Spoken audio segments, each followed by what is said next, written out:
big role in that. So how is Airtel leveraging its network and technology expertise to support the government's Digital India initiative? I think first of all, we have to make sure our networks are available everywhere. That is one part which we're doing. That's a basic job of a telco. But the use cases of technology is now co-created. In earlier world, you used to get a solution and you just have to provide your SIM or your fiber connectivity and the solution would work. But I would believe that today, whether it is an industrial use case, whether it is a government use case, it has to be co-created with multiple ecosystem. There will be a SI, there will be a telco, there will be a technology provider, there will be a end user, and we are creating with government agencies many use cases which could be around defense, which could be around secure connectivity for you can say defense personnel. It could be around creating connectivity on remote areas. Also part of government schemes of digital inclusion, where you have to make sure that even the remotest parts are connected. So those are the things which we are doing. Some things I cannot give more detail, but I can share that in government connection, there are two things which are very important. One is always on connectivity. Second is security. So there are parts which need to be done in ensuring this connectivity is always on and secure, which will be done through hardware and software interventions. I think this is the part where we are playing. And sometimes you have to advise that this is the best way to go ahead, because there is a technology choice. And there could be where you say, no, don't need to use 5G, maybe 4G is the best technology for a service like that. So I think that's the role we play. Right, right. So what's your take on 5G adoption so far? Though you, on the keynote you said, you have to talk about what's next. So I want to know what kind of innovations and offering does Airtel plan to offer, first of all, to stay competitive in this telecom landscape? I think offers are known to everybody. You can just go on to any website. Something which is not known, probably you can talk about. And nowadays offers are with content, because Indians really like content. So all the offers are there, if you ask me. That's very this thing. Our job is to make sure our network is there and is of good experience, and it is not limited to certain areas, and it is across. I think that is the role which Airtel plays. Otherwise, as far as the customer offerings are concerned, we also want to make sure that the best content, whatever is customer wanting to watch, is available. And they are available in a good, you can say you have the right cachings put in place, you have the good experience, good peering put in place, so the experience is great. Customer is nowadays, because of the choices he has, very choosy about the experience he gets. And if the experience is bad, so we focus a lot on experience improvement of video, voice calls, video calls, app, anything which they have, including game. Right, right. So let me bring now Nitin into the conversation. What role do you envision for Ericsson, playing in the Indian 5G ecosystem, and we have this rising data demands. So how are you preparing for that?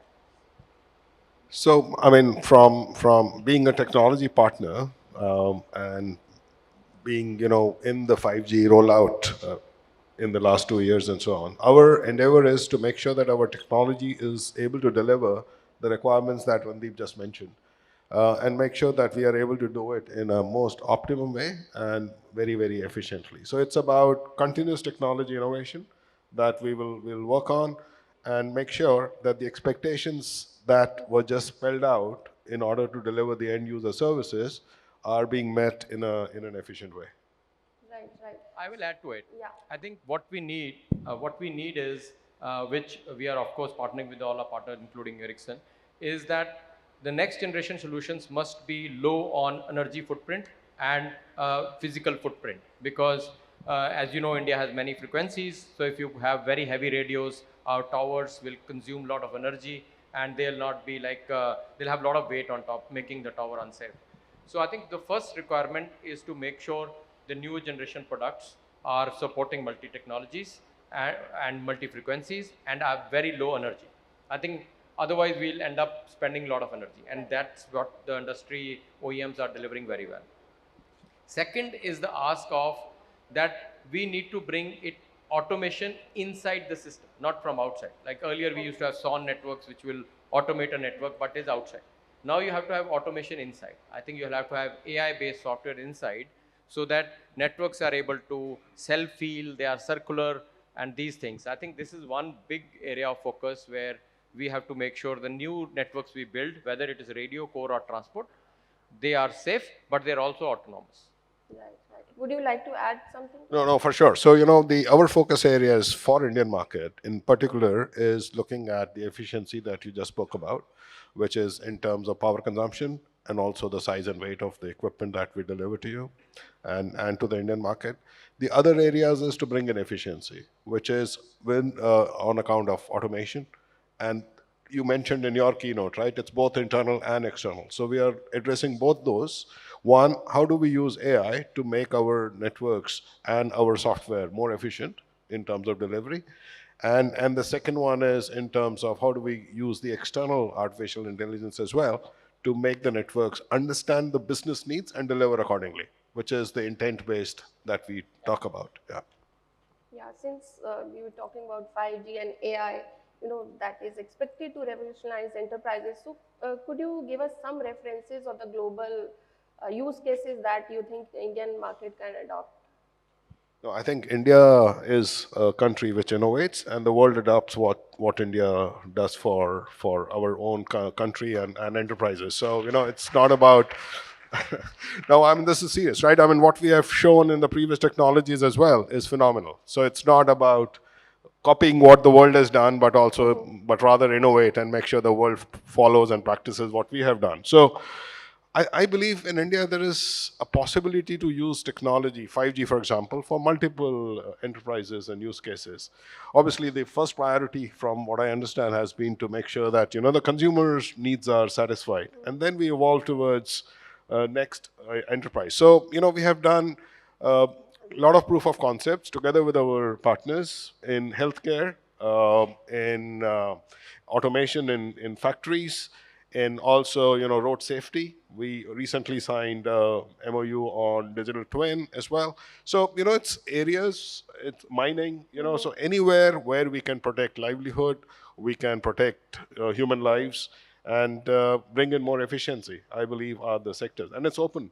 And the Honorable Minister this morning said that his expectation from the 100 5G labs is to come up with new use cases as startups and ensure that we are able to bring the automation needed in the country.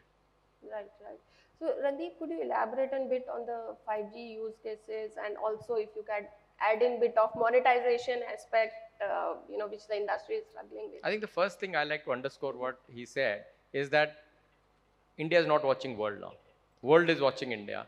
And I can say it proudly as an Indian because we have so many requests from our partner operators around the world, including the most developed countries you can think of and the most developed on paper telco operators you can take off.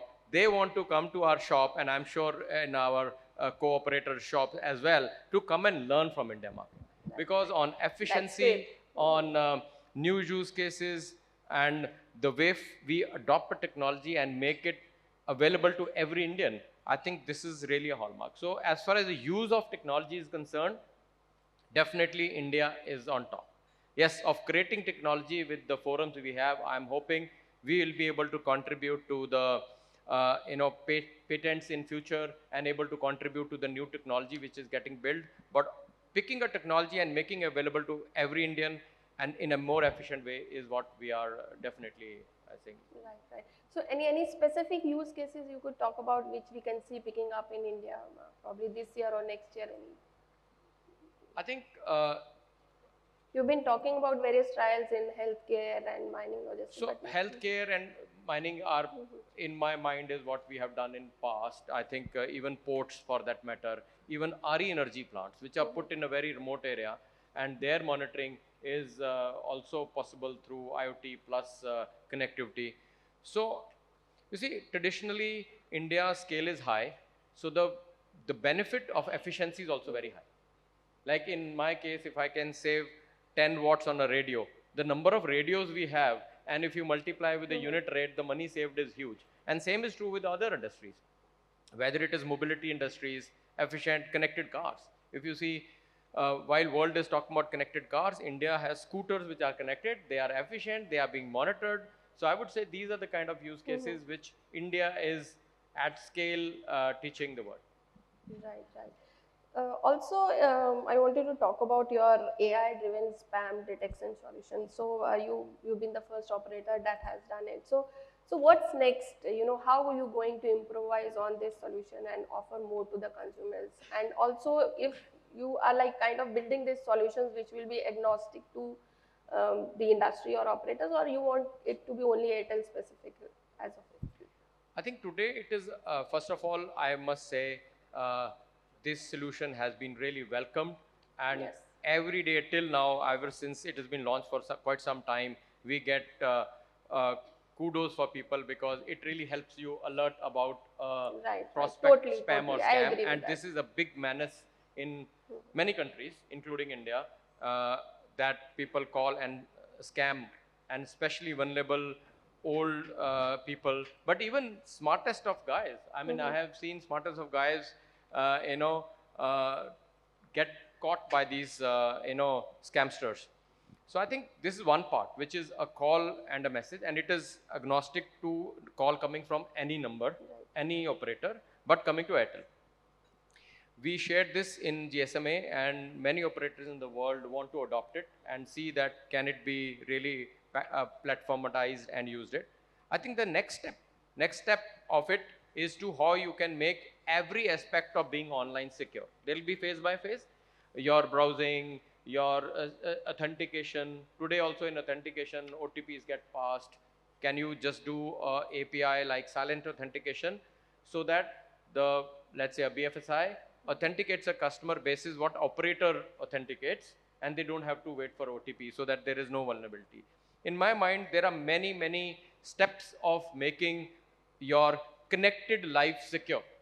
I'm using a word connected life, not browsing, because there are many other ways in which your connectivity can be, you know, compromised. And tomorrow in an IoT world, suppose you are using a camera, your camera can be hacked, and somebody can watch what your camera is watching, which could be a vulnerability. So I think this is a start of it, from basic voice and SMS. We will take it to the level to make every connected experience of person and device secure. Perfect, perfect. I'm an Airtel user, so I can vouch for it. I'm very happy with this solution. It gives a warning. Okay, correct. So, Nitin, if now to you, you know, as mobile networks continue to evolve, what are some of the key technology shifts that you are seeing? And if you call also add a bit upon the future technologies, we're talking about edge computing, IoT, and AI. So, where the industry is moving? So I believe, and we discussed this a bit in the morning as well, right? It's about convergence. So Right. so where we are heading is a convergence between artificial intelligence, cloud, and making sure that the services are being delivered in the optimum way. And that's where I believe that we spoke about how can we make the networks more efficient, how can we make them more intelligent. Randeep mentioned about the risk that we are running in terms of the services will not only be used by consumers, or people like you and me, they'll be used by enterprises. So the risk is much higher, right? So how do we make it more secure, make it robust, and make it smart? So those are the areas of focus that we are currently working on, other than what we discussed about efficiency and low power consumption and Yeah, higher Ericsson performance. already has some of these products. If I'm not, yeah, The part of products it. keep on evolving. Keep on. So I will never say we have the products. They we Okay. keep on evolving all the time. Okay. Yeah. Great, great. Now we don't have much time left, so if you can just sum up any last remarks. I will add to him what he's saying in industry. I think we have been always talking about disaggregation. I mean, it started with O-RAN disaggregation of hardware, cloud, and RAN software. It was probably early, and the hardware, the COTS hardwares were not so ready. The silicon was not so ready. It is getting ready.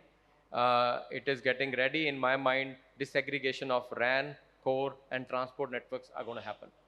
this will bring efficiency because not everybody will have to then do their own silicon design. You can use industrial silicon and then put software on it, and this will happen in my view in few things. And second thing what will happen, and which I'm really hoping to happen, is AI at the heart. I want to give an example because many of you would be here, is that suppose you have a radio network. Today for every radio network you do optimization. Optimization means you'll set some parameters, handover itne pe hona chahiye, itne dB pe hona chahiye, yeah, this should be the layer balancing, you should move from 2100 layer to 1800 layer, like that. But it's hard coded. It can still be different for different cell, but it is hard coded. Imagine there was AI behind and they could basis, like today in Hayat there are a lot of people here, maybe yesterday they were not there.